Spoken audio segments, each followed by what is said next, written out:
ಆರೋಗ್ಯ ಮತ್ತು ಕುಟುಂಬ ಕಲ್ಯಾಣ ಇಲಾಖೆ ಎನ್ಎಚ್ಎಂ ಒಳಗುತ್ತಿಗೆ ನೌಕರರ ಖಾಯಮಾತಿಗೆ ಆಗ್ರಹ, ಕಪ್ಪು ಪಟ್ಟಿ ಧರಿಸಿ ಕರ್ತವ್ಯ.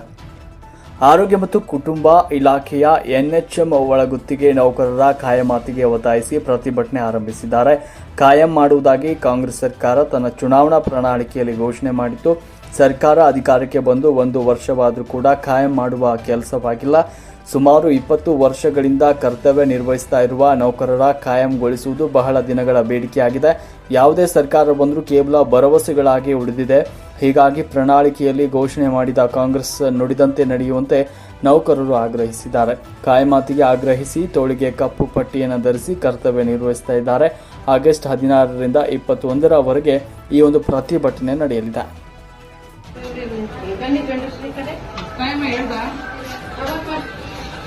Wedding